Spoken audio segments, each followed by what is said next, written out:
இன்றைக்கி மார்னிங் எப்படி போச்சுன்னு பார்க்கலாமா. நேற்றே வந்து கிச்சன் எல்லாம் க்ளீன் பண்ணிட்டேன். சிங்கில் சாமான் ஸ்டவ் எல்லாம் தொடச்சி க்ளீனாக வச்சிட்டேன்.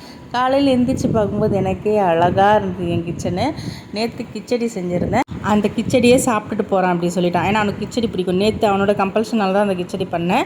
அந்த கிச்சடியும் சாம்பார் வச்சு சாப்பிட்டுட்டு போயிட்டான். பழைய கஞ்சி கொஞ்சம் இருக்குது. இந்த பொடி வந்து பார்த்திங்கன்னா ஒரு 8 வருஷத்துக்கு முன்னாடி நான் ரெடி பண்ணி என் ஹஸ்பண்டும் நானும் குடிச்சிக்கிட்டு இருந்தோம். இது வந்து ஜீரணத்துக்கு வந்து அவ்வளோ நல்லது. கருஞ்சீரகம், ஓமம், வெந்தயம் இதெல்லாம் வறுத்து பவுடர் பண்ணி வச்சுட்டேன். காலையில் எங்களுக்கு பிரேக்ஃபாஸ்ட்டுக்கு வந்து பார்த்திங்கன்னா பன்னீர் பட்டர் மசாலாவும் சப்பாத்தியும் செஞ்சேன். சபரிக்கு அதே கொடுத்து விட்டுட்டேன். இன்றைக்கி வந்து அவன் பயங்கர சர்ப்ரைஸ் ஆக போகிறான். ஏன்னா அவனுக்கு ரொம்ப ரொம்ப பிடிச்சது சப்பாத்தியும் பன்னீர் பட்டர் மசாலாவும். அவனே எதிர்பார்த்துருக்கோம். நான் ரைஸ் தான் வடித்து கொடுக்குறேன்னு சொன்னேன். இந்த சப்பாத்தியும் பன்னீர் பட்டர் மசாலாவும் ஸ்கூல்லேயே அடிபடியாக போயிருக்கு. ஃப்ரெஷ் க்ரீம் வந்து இன்றைக்கி தான் புதுசாக ட்ரை பண்ணுறேன். நசுக்கி பார்க்குறேன், வரவே மாட்டேங்குது. அது நல்லா ஷேக் பண்ணி அதுக்கப்புறம் அப்படியே புள்ளி வச்சு கோலம் மாதிரி போட்டேன். அந்த பவுடரையும் அரைச்சி முடிச்சிட்டேன். பிரேக்ஃபாஸ்ட்டு முடிஞ்சது.